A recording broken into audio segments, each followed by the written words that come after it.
Several employees fired here at BAIC.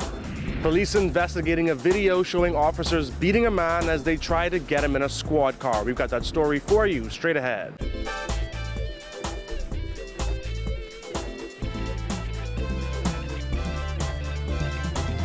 Our news is brought to you by Alive, the nation's newest and best LTE network. Good to be alive. Welcome to our news and thanks for joining us. I'm Kyle Joaquim. Topping news tonight, a number of employees of the Bahamas Agricultural and Industrial Corporation found themselves locked out this morning, and now members of the opposition are blasting the Minnis administration over their reported terminations.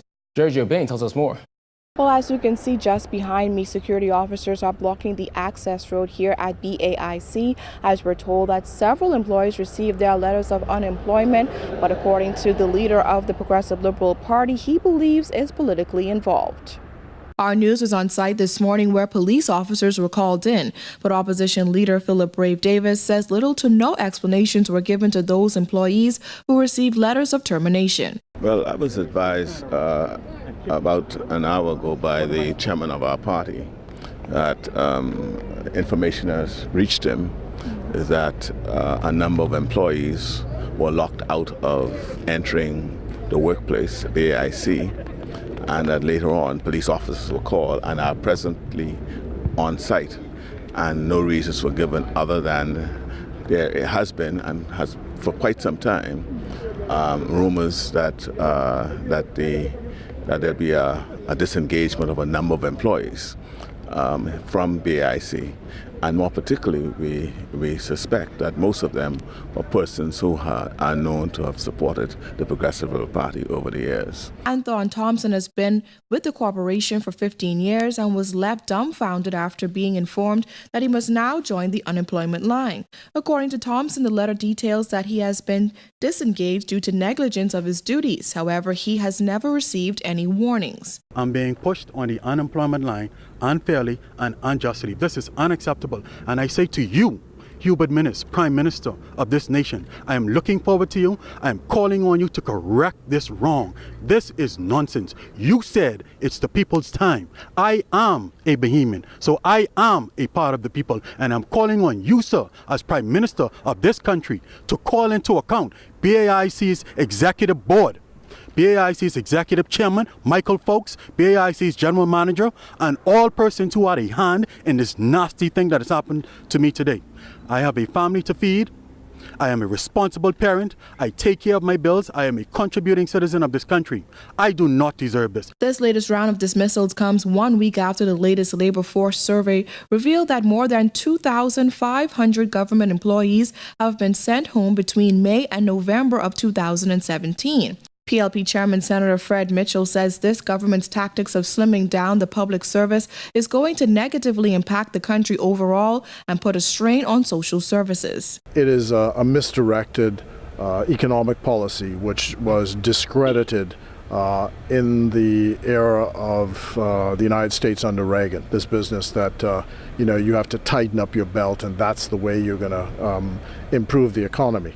I'm sorry, Keynes is still the man. You have to spend your way out of a recession. If you're in a recession, particularly in a consumer-driven economy and consumer-driven revenue, you have to have people at work. And the moment you take them out of work, then the economy contracts. According to Davis, an explanation must be given as to why these persons were let go. Now, while here at BAIC, our news team attempted to speak with Chairman Michael Folks. Unfortunately, he did not come outside to speak with our news team. Reporting for our news, I'm Giorgio Bain. Well, BAIC released a statement later today saying the disengagement exercise by the management and board of directors today is under review. Crews are close to completely extinguishing a fire at the New Providence landfill. That's according to Environment Minister Amal Ferreira, who says this seemingly good news comes as his ministry prepares to advance the process of finding a new manager for the landfill. We've been advised this morning that the fire incident at the New Providence sanitary landfill is in its final throes. We hope to have it extinguished very, very shortly and move on. And today is also the day that, by the end of the day, the persons who were shortlisted through the expression of interest process, they'll be notified, as well as the persons who won't. as we move that process forward, because there's really only one long-term fix to that, and that's to the New Providence sanitary landfill, and that is the deconstruction of the site, which is to open it up, see what's there, and then remediate what's there, and then properly manage and design a new one moving forward. In the short term, Ferrara says they've taken certain steps to mitigate the problem as much as they can. Well, what we have been doing is stockpiling fill and compacting and covering. I don't want to comment on the origins of fire the origin of the fire that's under police investigation, but the Department of Environmental Health Services, which falls under the Ministry of Environment, has stepped in and managed the landfill after Renew Bahamas's abrupt departure. So we will manage the landfill until the new entity takes it over. Amid mounting concern over the state of banking in the Bahamas, 2 industry experts have expressed concern over inadequate education, corruption, and mortgage and lending laws. Their comments follow those of a Royal Bank of Canada executive who has questioned whether RBC should be committed to the Bahamas if the country is not committed to its own success. Vonnie 2 reports. Senior Vice President of Sales for RBC's Caribbean arm, Tim Ryder, asserted this week that corruption, poor fiscal responsibility, outdated and detrimental mortgage and lending laws, and inadequate education and training have negatively affected the local banking industry. Therefore, he said, RBC has been making hard choices in order to survive. RBC recently rolled out a new digital platform and announced plans to consolidate several branches, which will result in staff cuts. Jennings, who is also the president of Commonwealth Bank, was asked to respond to Ryder's comments. He said the state of education in the country is no secret. Population at large have been expressing concern about the state of our educational system for years. We keep talking about a D average. And I think, first of all, we have to recognize the fact that there are exceptional Bahamian students, but we're talking about the average student and the average outlook for somebody who's leaving school. We've talked about social promotion over the years and about the need to eliminate it. As a bank, the Commonwealth Bank, as a Bahamian bank, when we have applications for vacancies, we go through tens, maybe hundreds of applications before we hire anybody. And the reason why is because they don't meet the grade. It's a very serious social problem. Former Managing Director of Scotiabank Bahamas, Barry Malcolm, says Ryder's harsh comments have hit a nerve, and there is a reason for that. The comments that were made are fairly harsh, but I think there's a strong element of truth to the comments, which is why they have resonated. Malcolm says this is especially the case when it relates to corruption, adding that this complaint has come from multiple sources. Corruption in any society represents cost. Corruption in any society represents a diversion of resources from where they ought to be utilized to another source. That diagnosis on the Bahamas has come from multiple sources. If I have to go in to get licenses for whatever business, and a part of my cost of those licenses is not only the fees paid to government, but keeping persons who process those licenses for me happy. Under the table, that's a real cost that factors into what I have to invest. Then there is the issue of mortgage relief. Ryder urged the government to revisit and adjust the country's lending infrastructure, insisting that laws like the Homeowners Protection Act hurt banks, while an inadequate and outdated land registry system frustrates the already strained mortgage system. I don't think anybody in their right minds wants to see Bahamians lose their homes. But you have to understand the responsibilities of where there's commercial contracts have been entered into between 2 entities, and then you're going to come along in the middle of the game and change the contract. That introduces uncertainty, and you know that the one thing that business does not like is uncertainty. So now, if you look, what's the position of the mortgage market now? Well, we have to really wait to see what's going to happen with court decisions on the Homeowners Protection Act, because it could very easily and simply destroy collateral value that the banks have in mortgages. Jennings says it's a topic the Clearing Banks Association has raised with the current and former administrations. He says while government's intentions may be good, officials must also look at the unintended consequences. Reporting for our News, I'm Vonnie Toot. A viral video of several police officers struggling to get a suspect in a patrol car is under investigation by the Royal Bahamas Police Force. Jared Higgs tells us more about the video and the reaction it's provoked. This encounter between several police officers and a shirtless suspect is currently under investigation by Deputy Commissioner of Police Emerick Seymour. According to a statement by the Royal Bahamas Police Force, the investigation was passed on to Seymour by Police Commissioner Anthony Ferguson. One officer is shown in the now viral video beating the detained man with what appears to be his billy club. Another officer intervenes, apparently beating the suspect as well. A crowd gathers and an officer in khaki uniform intervenes. The video goes on for more than 2 minutes, showing the suspect preventing the officer in the khaki uniform from closing the door. The officers eventually get the man, who onlookers call Daniel, into the vehicle. Of course, there was the backlash on social media. Some people supporting the officers, saying that they have to do their job and that the man was resisting. On the other side, some people say the officers used excessive force and didn't handle the situation well. But we spoke to one former officer who says that sometimes people don't appreciate the challenges of being an officer. Ulrich Nixon says he and his brother were police officers. The thing is, the people do not respect them as they should, and they try to, when the police do something that they feel like is out of place, or it is in the right perspective of what they did, they make a bunch of noise until they get the true story about it. The police investigation into this video follows the circulation of yet another video, which shows an officer striking a handcuffed man in the face as he is escorted past Prince George Wharf. As it relates to that video, National Security Minister Marvin Dames has said the public should not jump to conclusions before having all the facts. Reporting for our news, I'm Jared Higgs.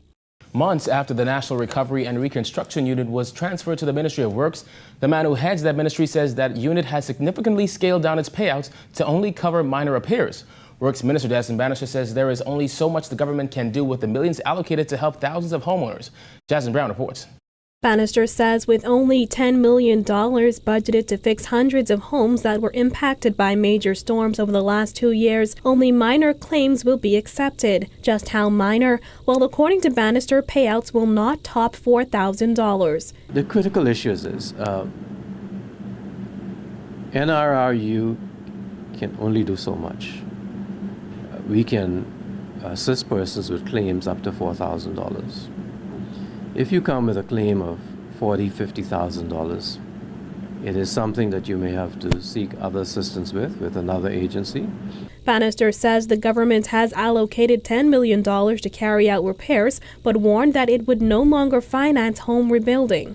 I can't expect us to keep digging into your pocket to be able to pay for persons who are not responsible. So, by the same token, if someone has a home that meets building code and they don't insure it, again, I can't ask you to be paying for them. There has to be a limit to what we do it. In the House of Assembly last October, Bannister revealed that his ministry is overseeing the recovery process after the Reconstruction Unit was relocated from the Office of the Prime Minister to the Ministry of Public Works. The former government launched the National Recovery and Reconstruction Unit in the aftermath of Hurricane Joaquin in 2015 and reactivated it following Hurricane Matthew, which caused significant damage on New Providence, Grand Bahama, and Andros. During that same communication in the House of Assembly, Bannister revealed that the NRRU had at that time constructed 5 homes on Crooked Island, 3 on Acklands, 4 on San Salvador, and 12 on Long Island. When it comes to how much has been spent so far, Bannister would only say this. I can't say. Not a significant portion of it yet.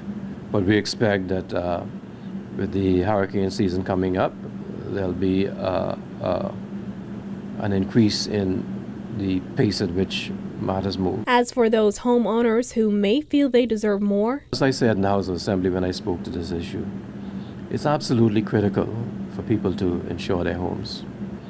And we live in the hurricane belt. And so I cannot imagine that major hurricanes hit the Bahamas, and we have people who have actually made claims of $50,000, $60,000 for home repairs because they haven't insured their homes. That is highly irresponsible. It is a message that we need to send out, that we need to insure our homes. We need to invest in that because that's the biggest investment you make in your life. Reporting for R News, I'm Jasmine Brown. Fit February is in full effect. Every Friday for the month of February, our news is highlighting one personal trainer and letting them put me through the ultimate workout bound to get your muscles going. Tonight we get things kicked off with Theo Pyfrom, better known as King Wolf of Wolf Fitness. Ready? Ready? I think so. Let's do it. As ready as all of us. Going down. Wolf Fitness. Theo Pyfrom is a fitness trainer and owner of Wolf Fitness. At the age of 25, he's a men's physique competitor and a believer in the overall well-being of the human body. So it was a given he'd kick off Fit February. Today we're going to be working on a little bit of cardiovascular endurance, muscular endurance, and a little bit of muscular strength. You say endurance? Endurance. This means you're going to be going for a while. For a while. Got it. On the clock. I was as mentally prepared for it as I could be. Or was I? Of course, we started with a bit of stretching, then a warm-up. Oh yeah, that's a burn. Yeah, that's a burn right there. Yeah. Last 10 seconds, then we're going to take it down to a palm plank. 5, 4, 3, 2, hands down. Shoulders right above the palms, stomach engaged, heels all the way up. Keep it tight. So we want to separate those shoulder blades, push away from the floor. And then we got to the workout, which I thought was light till I started doing it, beginning with 20 reps on the bench. 3, 2, and wrap it. Yes. Awesome. All right, now bring it over here. We're gonna go to med ball slams to the floor, to med ball slams to the wall. This is gonna be a tough one. All right, we're going heels up, ball goes up above the head, power. I'm gonna get 5 slams to the floor, and then we're gonna brace ourselves. Nice tight stomach, slight bends in the knees. Forward, wall toss for 20. So that's 5 slams, whoa, and 20 wall tosses. Ready? Get a little closer. 3, 2, slam it, floor, go, 4, as hard as you can. Harder, let's go. We kept that going, and oh, no breaks. Rest. Now, our motto, level up. This is what we do all day. This is what we do all week, every month, every year. So now, what we're gonna do is add more weight to your bench press, but of course we're gonna drop your reps. So instead of 20, we're gonna take it down to 15. 3, push. 2, last one, up, up, up, and wrap. Perfect. Same thing happens to the wall and the ball. And after 3 sets of all that, I finally got a minute break. 7, 6, 5, 4, 3, 2, 1. Rest. Good job. I'm gonna give you 1 minute to recover. You get to breathe. I get to rest. You get to call your girl, tell her you're still alive. You got it. Let's do this. 1 minute, whatever you need to do. Take some water because we're going into our next segment. We're not done, Kyle. It's not done yet. And after that minute, it was back to work. 5, 6, perfect. 7, 8, 9, and 10. Yes. I'm taking it to the ropes, right to it. 10 jump slams. We got 3 sets, Kyle. You know what it is. Jump and slam. 4.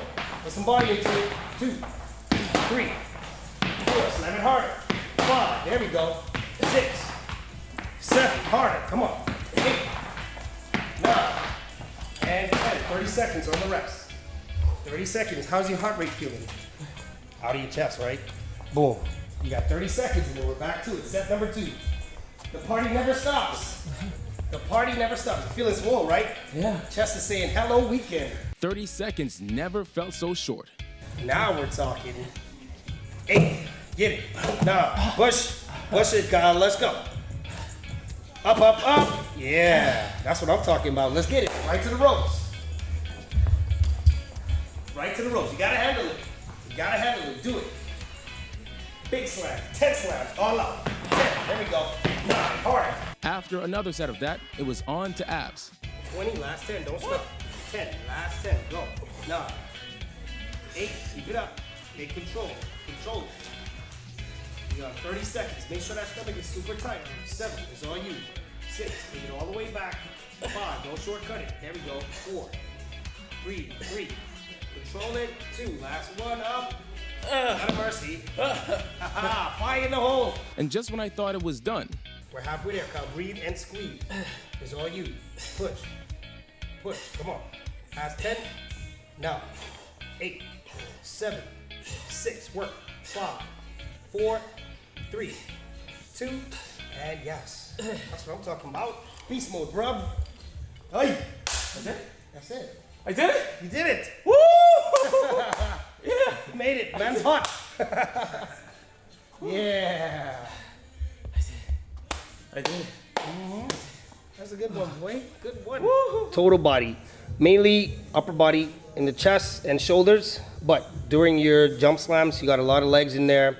Doing your crunches, you got a lot of abs in there, shoulders, lower back, glutes. So it's a total body effort. So what was the purpose of very little rest here?